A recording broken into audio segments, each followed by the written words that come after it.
I'm here at the Indiana State House to bring you the latest. And the bill was signed today after this summer special session. What you need to know.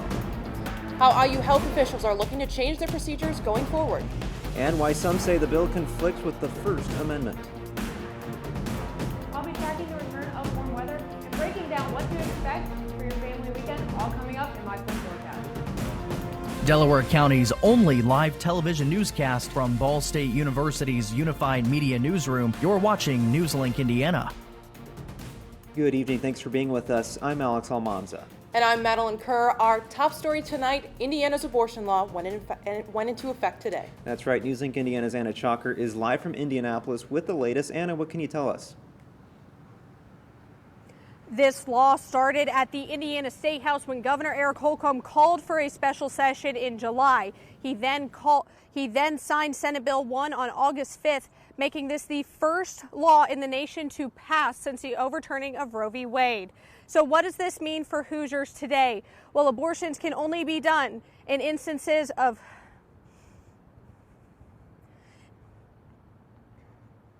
rape or incest before 10 weeks post-fertilization to protect the life and physical health of the mother, or if there are any fetal anomalies. Also, clinics like Planned Parenthood lost their licenses to perform abortions today, meaning abortions can only be done in hospitals and medical facilities, but they can still perform health care services. Even before the special session, the possibility of a law going into effect gained public attention. As you can see, large rallies on both sides were organized around the State House during the special session. Today, we saw abortion rights rallies at the Monument Circle and the Governor's House. Now, we still have plenty of team coverage to get to tonight, so we're going to go ahead and send it back to you at the desk. Live at the State House, Anna Chalker, NewsLink, Indiana. Thank you so much, Anna. Now here in the studio is Grace Benkowski to break down the special session. Grace?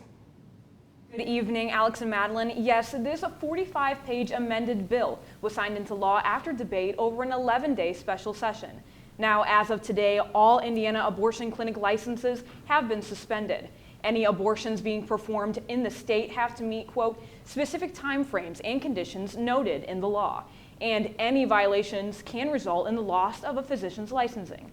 But how was this decided? Special session originally was called for taxpayer inflation relief. House Representative Sue Arrington says the special session came to a, quote, quick decision in order to pass what she calls a, quote, near total abortion ban, making it one of the first states to do so after the overturning of Roe v. Wade. There was a lot of dissension about it. None of the Democrats voted for it, and not quite all of the Republicans did either. The final votes, a 26-20 Senate vote and a 62-38 House vote. Political science professor Chad Kinsella said that specific special session was most likely a window for some legislatures. There's been a lot of states that have been really trying to push laws to restrict abortion laws, including Indiana, for quite some time, and now there's the opportunity to do it. Some amendments were proposed, like Arrington's. I offered an amendment on the floor for a non-binding referendum, and the public question would have been, shall abortion remain legal in Indiana? It was voted down. The law taking effect today may also affect tomorrow's politics. Kansas's constitutional question on its last primary election protected its state's right to an abortion. He says this leaves a possible question open for Indiana's upcoming midterm just months away. So what that translates for Indiana is it'll be really interesting. You have those key voters in the suburbs, especially around Indianapolis and some other places. What are they going to do? Are they still going to vote Republican, or is this going to be enough to maybe not be happy enough to where they might vote Democratic and for a state legislative candidate? So I think we're going to find out very soon. And in addition to Representative Arrington, I reached out to members of the Indiana House of Representatives Republican caucus for a comment, but did not receive a response. Thank you so much, Grace. Now, local and statewide businesses have expressed how this law could affect people coming and staying in the state. That's right. We've reached out to many businesses in Muncie to see if they think the economy in the city will change. 17 small Muncie businesses signed a petition organized by ACLU of Indiana in support of reproductive freedom. After talking to a few of them, the owners say that they signed it because they say Hoosiers should be able to receive all health care options. Now, we spoke to businesses who did not sign that petition. Some people say that they want to stop doing business in the state, but others said that there will be no change. One thing they all agree on is the change will not be immediate. We also spoke to an economist who explained why we may see lower college enrollment and how many college graduates may rethink if they want to work in the state. Michael Hicks says when students are getting ready to graduate, they may be more likely to consider accepting a job out of state. If we see a decline in out-of-state enrollment, then those students who would be exposed to Indiana may want to start a business here, may want to go work for Eli Lilly, will be fewer in number, fewer as a share of the nation's overall college graduated adults, which are the source of economic wealth for businesses like Cummins and Eli Lilly and Salesforce and virtually every other business in the state. Hicks says some businesses may change how and where they operate because of the law and that they may adjust remote positions.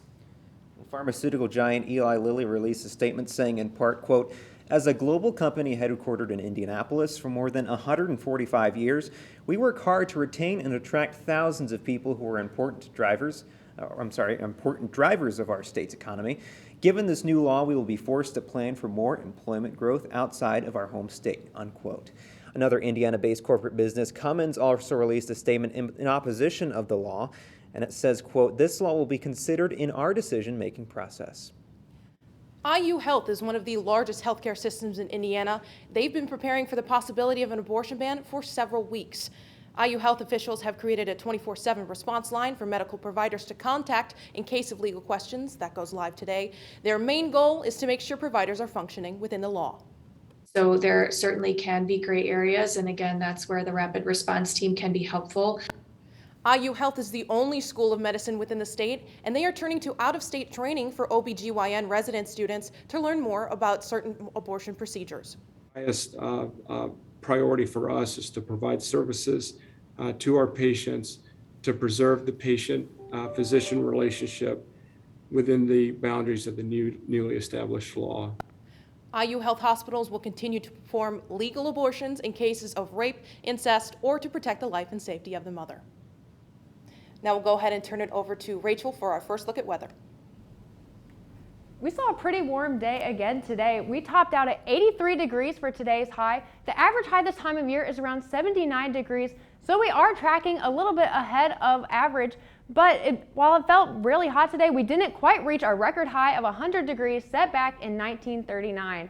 I'll also be tracking the warm weather returning next week. I'll be breaking down the family weekend forecast, and I'll be telling you what to expect for your first day of fall, all coming up in my full forecast. All right, thank you so much.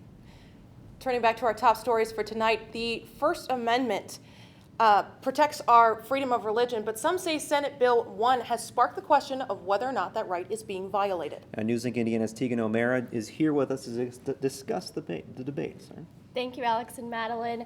The conversation over religious freedom in relation to the Indiana abortion law is a new topic. While many religious organizations may endorse the abortion ban, some religious communities say they are at stake of losing the right to follow their beliefs. The ACLU announced on September 8th that they are filing a class action lawsuit to stop the bill on the grounds that it violates Indiana's Religious Freedom Restoration Act. RFRA, known as Senate Bill 101, prohibits governmental entities from substantially burdening a person's exercise of religion. The judge pushed the hearing to October. Ball State media law professor Natalie Seeley explains the history of religion in relation to law and recent debate over Senate Bill 1. It doesn't seem superficially that our First Amendment rights have anything to do with the abortion debate. But I think it's sort of a novel approach to the abortion ban debate to bring in our other fundamental rights granted in the First Amendment, like religion. One section of Senate Bill 1 reads, "Human physical life begins when a human ovum is fertilized by a human sperm." While the belief that human life begins at conception is practiced in many religions, not all religious communities or people share the same ideologies. In the judicial opinion, there was not anything explicit mentioned about the Bible or religion specifically, but there certainly was sort of a religious narrative that was sort of a religious thread flowing through that judicial opinion, which basically states that life begins at fertilization, right? And that we don't have a constitutionally protected right to abortion. But really, there is no, there's really no objective determination of when life begins. And of course, the scientific community and religious communities are sort of at odds about that question. Crew Club member Melina McClure participates in the interdenominational religious club at Ball State and shared how her thoughts differ from her religious communities. If I were to get pregnant, I feel like as an 18-year-old, I would not be supported in my community. Despite being raised Lutheran, McClure says her feelings on the Indiana abortion ban are not swayed by religion. We're a free country. It shouldn't matter what your religion beliefs are because our country is not based on religion. Seeley says one misconception is that all religious people support the bill. Religious groups, particularly some more liberal Jewish religious groups and Universalist, Unitarian groups, are actually speaking out against the abortion bans because they argue that these bans actually interfere with the rights of those whose faith allows them to have abortion, which is, I think, a newish debate that's been happening over the past few years. She says another fear is that other First Amendment rights could be affected by the bill. So I think there is a fear that this decision to overturn Roe, while on its surface doesn't seem to be interfering with our First Amendment rights, there's a fear that it could spill over into that, those constitutionally protected rights that we have granted by the First Amendment. One First Amendment right that may come into question is freedom of speech. Will media outlets be limited in their talk about abortion? Seeley also mentioned other possible future concerns and debates as a result of the Dobbs v. Jackson decision. Her examples include that it may become harder to access or publish information about safe abortions and whether rights related to same-sex marriage will be affected. All right, Tegan, thank you so much. Another topic of conversation has been how the bill may affect minority groups. NewsLink Indiana's Rebecca Rosado reached out to different organizations to see how they plan to adjust to the bill. Thanks, Madeline and Alex. While some organizations did not respond to comments, others sent in statements. The Multicultural Center sent in a statement that touches on the resources available to students. Those resources include the Women's Center, the Health Center, and Health Promotion and Advocacy. Spectrum, Ball State's oldest LGBTQIAP+ organization, released a statement saying they plan on offering support to all allies and members of the community who are affected by the law. And President of Black Women's Voices, Star Gooch, explained the organization's stance. For Black Women's Voices, we are always open for women being able to choose, to have power over their own life and not let anyone else determine what is best for them. Gooch also says how the organization supports all women. Now, Gooch also is, quote, saying that she will be of any assistance during this time, whether it may be through support and or transportation as needed. Live in the newsroom, Rebecca Rosado, NewsLink, Indiana. All right, thank you so much, Rebecca. Coming up, see why children in Muncie are getting to meet a childhood icon. Plus, how Ball Memorial Health is taking steps to protect the Delaware community.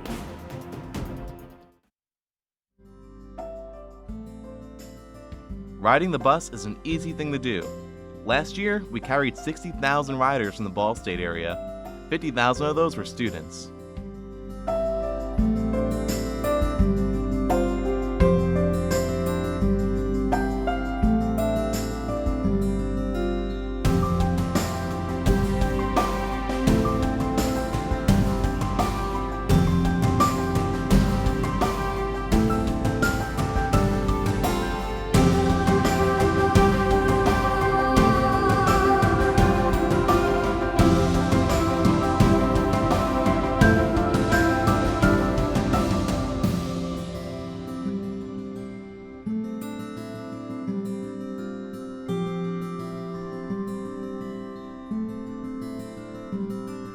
Anywhere you want to go, MITS will take you there.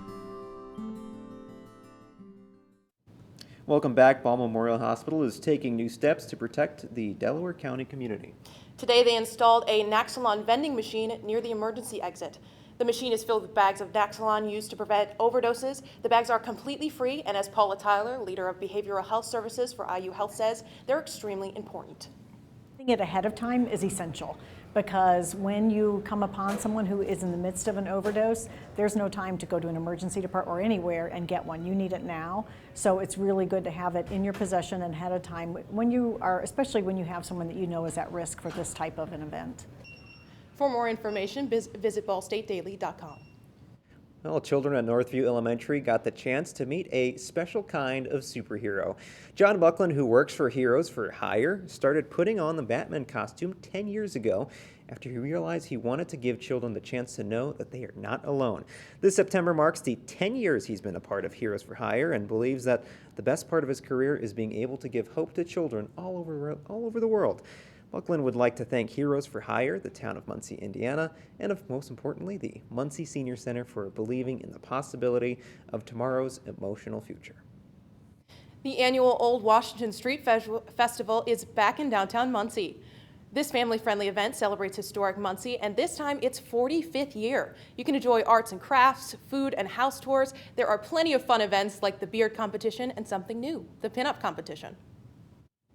So it's just a little bit of everything. So there's stuff for everyone. We have like a balloon artist here, so if kids want to come down, face painting, so a little bit of everything. Everybody can find something that they like.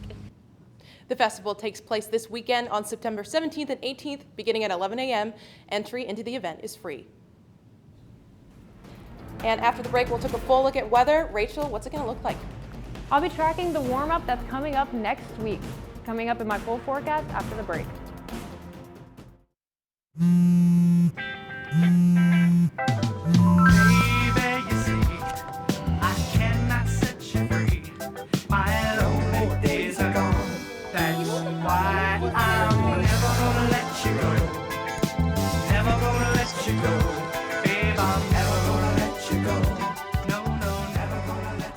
Here you go.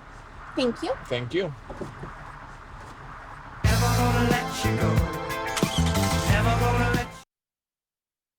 I think it's just vapor with flavor. It won't hurt my kid like cigarettes, right? Vaping is safer than smoking, isn't it? There's really not even that much nicotine in them, right? My kid? My kid knows it's dangerous. Get your head out of the cloud. Today, nearly 8,000 kids will start vaping, maybe even yours. Learn about the dangers at talkaboutvaping.org. Emotes say a lot, but they can't say it all. Think your guildmate is struggling? Try these dialogue options.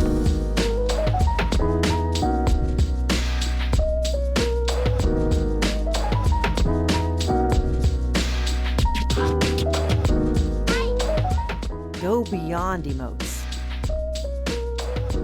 Check in with your guildmates at seizetheawkward.org. Welcome back as we turn things to your forecast on your Thursday night. You're taking a live look at the Cooper Science Building and some summer-like temperatures this week. Rachel, what's it going to look like? After a great start to the beginning of the week, we saw lower 70s. Again today, we saw upper 80s as our highs. Currently outside, 70 degrees in Muncie, 74 in Indianapolis, 68 in Shelbyville. We've been seeing a trend of just warm temperatures, and that's all because of the radar here. If we look, there's no clouds, no rain in sight, nothing to cool us down, all prompted by this high pressure system sitting over Kentucky and Tennessee right now. That pressure's been acting as a barrier to any storms that could come through and cool off our weather. Tonight, those conditions will be staying the same. We'll be sitting under mostly clear skies, a low of 57 degrees tonight. Winds coming out of the southeast at 5 miles an hour for a beautiful start to family weekend tomorrow. We'll be seeing that high temperature of 83 degrees, sitting under partly cloudy skies, winds coming out of the south at 5 miles an hour for a nice breeze. Now if we go ahead and break down our family weekend forecast, we can see on Saturday we'll be sitting under sunny skies, 85 degrees for our high, with southwest winds 5 to 10 miles an hour. And if you're planning on going to the football game at 2 p.m. on Saturday, make sure to wear light colored clothing and bring plenty of water so you and your family can enjoy the game. On Sunday, we'll be sitting under sunny skies again with 86 degrees as our high. Winds coming out of the southwest at 10, gusting up to 20 miles an hour. We do have a chance of overnight showers going into Monday. Now if we go ahead and take a look at the rest of our 7-day forecast, You can see that chance of rain on Monday is going to drop our temperatures to 83 degrees, but they're going to rebound very quickly all the way to 87 on Tuesday, going all the way up to 90 for our first day of fall coming up next Thursday. Thanks, Rachel. Next in sports, Delta football seeing the return of a prolific force on offense, and updates on Yorktown boys soccer and Ball State field hockey coming up after the break. Here's your sandwich, miss. Oh, thank you. And your burger. Awesome, thank you. And your bowl of boiling water, sir.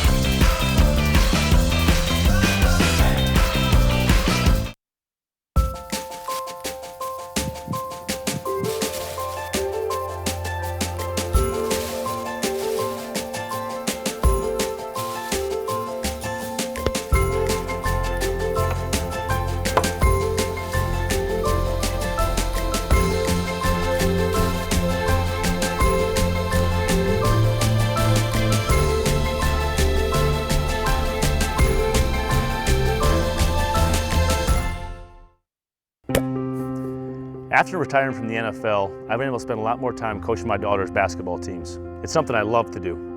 Through our games and our tournaments, we see all types of coaching, good and bad. And it begs the question, do we really know who's coaching our kids? Do they have the proper training and screening it would take for me to be comfortable with my daughters playing for that coach?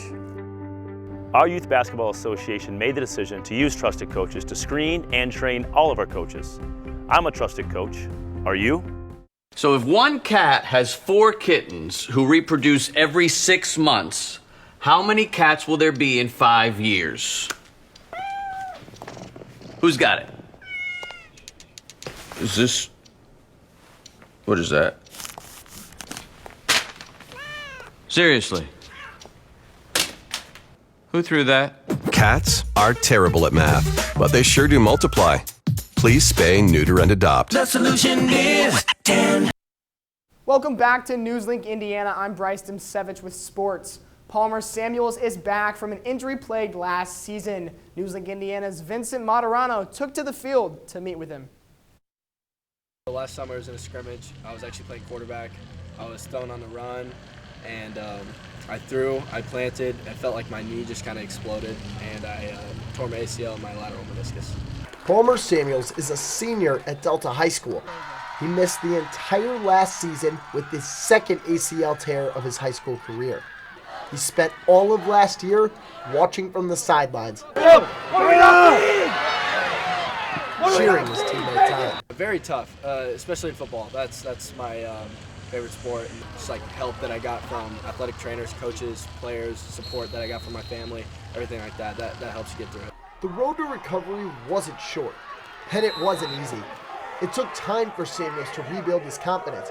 Confidence is probably like the hardest thing to get back, but I mean it's just a long journey. You just have to keep focused and know what you're working for. And after missing his entire junior season, Samuels now gets to be back out here on his home field for his senior year and his last ride. Yeah, because the type of kid he is, he's really easy to root for. And so everyone wants him to do well. Everyone wants him to be a guy that has a great senior season. But just his hard work has just put him in a position to be successful. Samuels has come back and found his success when he changed his position to running back this July. He's averaging just under 100 rushing yards and 2 touchdowns per game. He was also awarded the Star Press's East Central Indiana Player of the Week in week 2. That's awesome. I actually enjoy it much more than I did playing quarterback. I mean, there's a lot less stress, and you just go out there and just run hard. Samuel's goal after graduation is to go play football at the collegiate level as a running back. In Muncie, Vincent Materano, NewsLink Indiana. Kicking things over to the pitch, Yorktown Tigers boys soccer taking on the conference opponent Pendleton Heights Arabians Wednesday on the road. The Tigers getting off to a fast start and taking a quick 1-0 lead over the Arabians, but Pendleton storming back, scoring 3 quick goals and going into the half with a 3-2 lead. Yorktown starting the second half much like the first, capitalizing on a penalty kick and tying up the score early. but ultimately the Tigers falling short, with Pendleton Heights scoring a late game-winning goal, making the final score 4-3 in a tight conference matchup. The Yorktown Tigers look to bounce back on Monday as they take on the 7-3 Muncie Central Bearcats in another road game, with the JV match starting at 5 p.m. Keeping things on the field, Ball State Field Hockey opening up MAC conference action against the Longwood Lancers at home tomorrow. The Cardinals entering the matchup 3-2 on the year, with losses to Lehigh University and the Hoosiers of Indiana University. The match is set to take place at 1 p.m. at the Briner Sports Complex. Moving away from field hockey, Ball State's got something great to look forward to. Family Weekend is this weekend. How are you guys feeling about it? Well, Rachel told us it looks like it's going to look like some very nice weather. We're seeing 80s and 90s, so I'm personally really excited for that. And we're keeping these warm weathers in the fall season. Right, and as we've seen, this fall is a lot of firsts. We're seeing a lot of events coming back, and of course, COVID for 2 years kind of changing things up. So glad to see it. Yeah, absolutely. I don't know if your families are coming here, but I got a bunch of my friends that are coming. It's going to be great. Right, thank you so much. After the break, we'll learn about one music group performing on campus. Plus, we have one final look at weather when we return.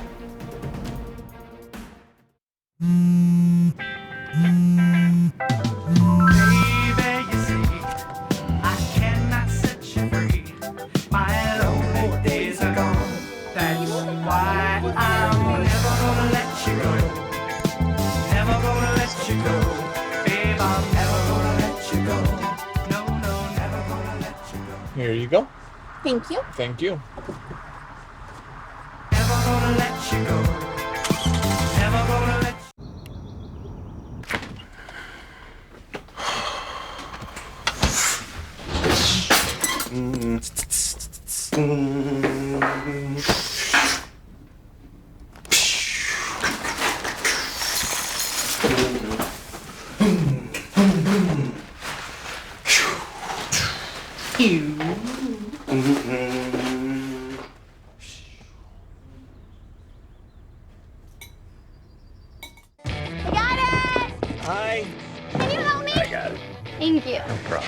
Just like the rules to surviving Zombieland, there are steps you can take to be prepared for an emergency. It's the right thing to do. Talk with your family to make a plan. Look for safe areas to meet up if separated. And stock up on supplies. It's never too early to get prepared, so start now. Right now? Right now. You can't predict emergencies, but you can be ready. You're welcome, America. Visit ready.gov today to learn more. Jordan knows he shouldn't eat this entire bowl of nachos, but tonight he's earned that right. Because a few hours ago, in the middle of happy hour, he recognized a sign. Not from the gods or a bolt of lightning, but from a double heart, a kissy face, and a fourth ha in ha ha ha. That's when Jordan knew he was buzzed. So when it was time to go, he got a ride home instead of driving.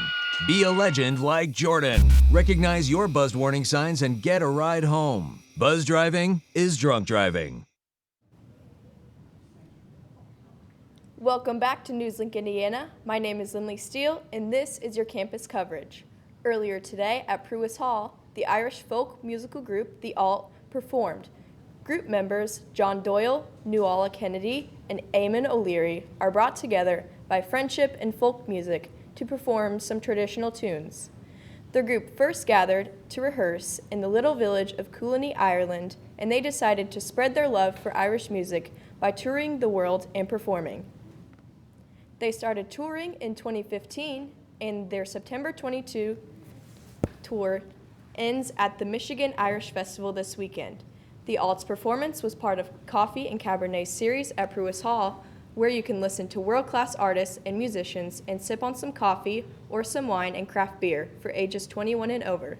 The next Coffee and Cabernet performance is on October 27th, featuring an a cappella group out of Zimbabwe, Nubuntu. You can get tickets at the Edmonds box office or online at Ticketmaster.com. Thank you so much, Lindley. All right, let's send things over to Rachel for one last look at weather. Looking at next week, we're going to see temperatures hovering right around the mid to upper 80 mark. We're going to see a beautiful family weekend. It'll be 85 on Saturday for that football game, 86 on Sunday for the golf outing. Again, that chance of overnight showers on Sunday leading into Monday. All right, thank you, Rachel. That's all tonight for NewsLink Indiana. Be sure to join us again tomorrow morning at 8 for Waking Up with Cardinal Weather.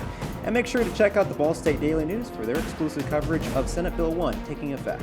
And for news anytime, anywhere, go to ballstatedaily.com. Have a great night.